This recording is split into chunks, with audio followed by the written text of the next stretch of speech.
Saving and investing are key parts of building your financial future, and to be able to do so requires some sacrifices or some lifestyle changes, however you want to look at it, so that you can make meaningful progress towards building wealth and your financial goals. As you can see from the title, I'm able to save and invest quite a large amount of my monthly income, and it's largely thanks to the sacrifices I've made and the lifestyle choices that I've made so that I can contribute towards building my financial future. And it's really helped me make quite a lot of progress in the 3 short years that I've been working. So in this video, I'm going to reveal my secrets on how I do it. And spoiler alert, it's not all down to the pandemic. I was doing this way before the C word came around. So let's get right into it.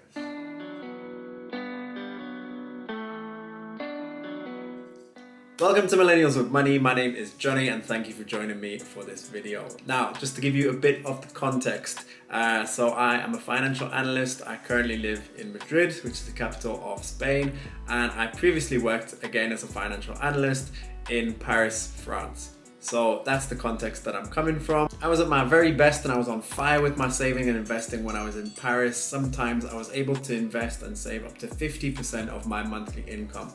That's slowed down a little bit now that I'm in Madrid, but I still manage 30 to 40% on a normal month. Just before we start as well, I'm not going to talk about salary here because yes, although having a higher salary can help you make more progress, the tips that I'm going to give you should be able to be applied no matter what your income.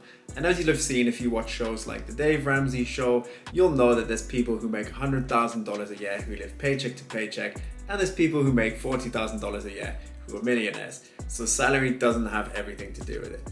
So with that said, let's go for point number 1. So the first point relates to transportation. I don't own a car. I rely on public transport to get myself everywhere. I have a driving license and I can drive, sort of. Anyway, something that Madrid and Paris both have in common as big cities is that they have very good public transport links. You have metro stations that are 5-10 minutes apart. You can move across the city very easily. You have a bus, you have suburban trains that will take you to the outskirts of the city as well. So when you have such ease of mobility on public transport at the cost of 75 euros a month in Paris and 55 euros a month in Madrid, then it really makes sense to just take advantage of that because it will be so much cheaper than having a car. A car is obviously a really big expense, and as it's not an absolute necessity for me, I'm quite happy to use public transport to get around.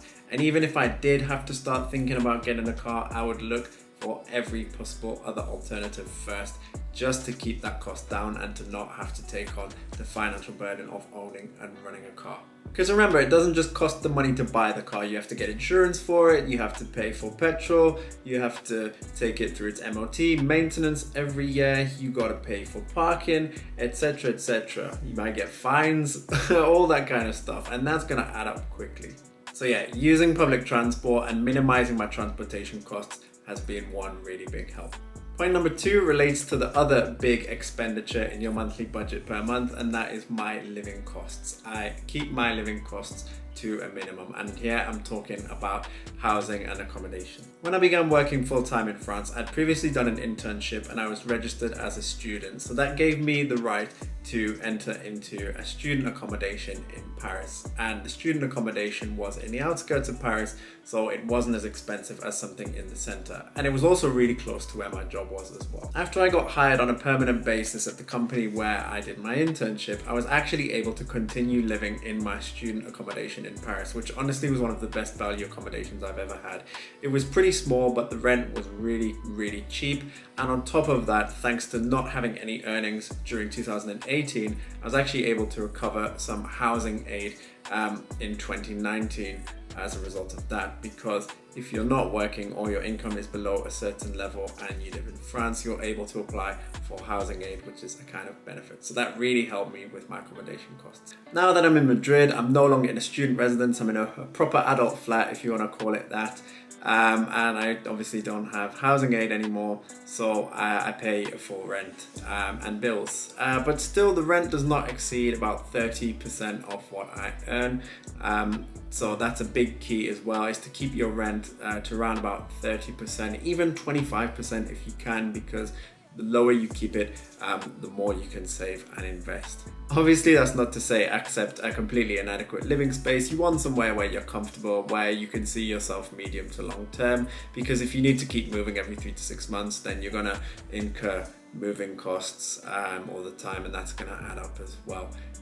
But what I'm trying to say here is don't overdo it. Like, you don't have to live in luxury just because you can afford it. Like, live below your means. That's obviously a key principle of being able to save and invest a lot. So try and live below your means, but do live comfortably as well. And another obvious way that you can reduce your living expenses, I obviously live alone, but if I was sharing a flat with someone or I rented a room in an apartment, I could obviously save and invest a lot more, because that is a lot cheaper. So if you're up for that and you don't mind that, then of course another great way to reduce your living expenses. Number 3 relates to food, and specifically eating out. Now, I'm not a big one for eating out. I do really love going to a restaurant. I like the odd takeaway meal, but it's not something that I do all the time. Maybe 2 or 3 times a month I will go to a restaurant or I'll order takeout, but the rest of the time I'm cooking food that I bought at the supermarket. I'm making my own meals. And when I say eating out as well, I'm also talking about food at work. You may have a canteen or a restaurant in your workplace where you can buy food,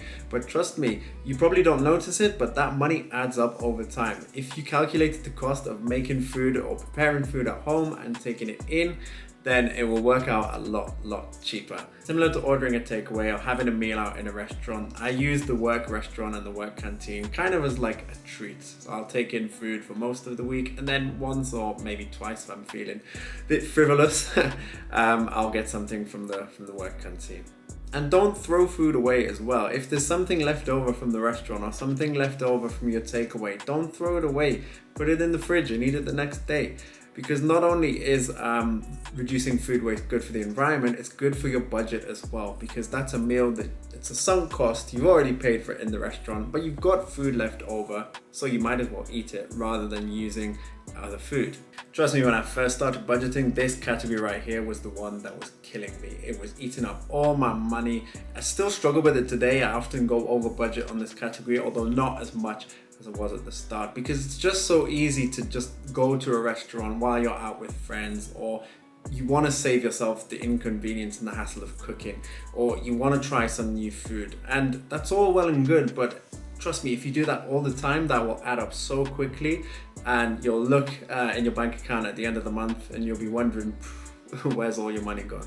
Tip number 4 is something that I regularly emphasize and talk about on this channel, is to set financial goals and prioritize saving and investing. By creating financial goals, that should automatically give you a reason and some motivation to save and invest, because you're most likely, when you make that financial goal, you've got something that you want to work towards, whether it's financial independence, whether you're saving for the deposit on a house. Maybe you're saving up for a treat, maybe to go on a holiday or something, whatever it is. By having something, it puts that at the front of your mind and it gives you a reason, it gives you motivation to save and invest towards it.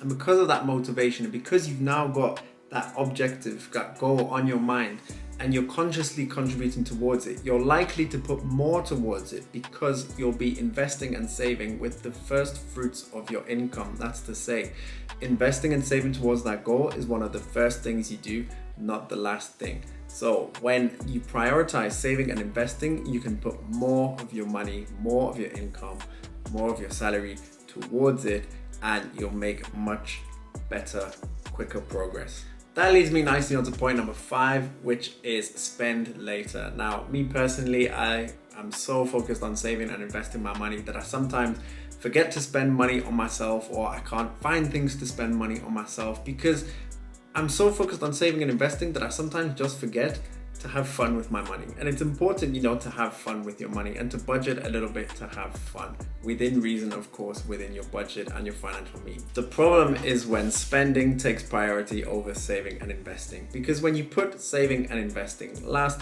it's so easy to justify overspending or extra spends. And before you know it, you've spent money on goodness knows what, and you're investing and saving with the leftovers. You might not even have any leftovers, just because you decided that it was a great idea to buy a cheap holiday for the weekend, rather than thinking about your financial goals that are really important to you. Like I said before, you can spend money on yourself. You should, in fact, give yourself a little bit of money for fun spending at the end of the month, guilt-free. But for me, that fun spending money is stuff that I really need and stuff that really brings value to my life. Because I have a set budget for fun money, it makes it so much easier to apply that criteria of, does this really bring value to my life? Is this something I need right now? Because if you don't have that criteria, then it's way easy to get carried away and spend more money than you want to spend. And before you know it, you're not saving and investing, you're making slow progress, and you wonder why you can't reach your financial goals. And last but not least, the pandemic has helped me to some extent on top of the points that I've already highlighted before. I've been fortunate, I've been able to continue working from home. I've seen no interruptions to my income, but of course not being able to travel, not being able to go out as much, not being able to do as much stuff, and not changing my habits, keeping the same habits as before, and if anything becoming even more frugal just by watching videos and reading books on financial education from home. I've been able to, boost those savings and those investments a bit more as a result of being at home because of the pandemic. So those are my tips, guys. As I said, regardless of how much money you make, I'm sure that there's something in that list that you should be able to apply to your situation, which will help you save and invest more money on a regular basis. Leave a comment and let me know if you're doing any of these, or if you've got any of your own tips that are helping you save and invest more money on a monthly basis. Now, check out these videos if you enjoyed this one, and if you're not yet subscribed and you want to see more content like this, then make sure you hit the subscribe button with the notification bell so that you don't miss a single update. I'll see you on the next one, and let's get this money.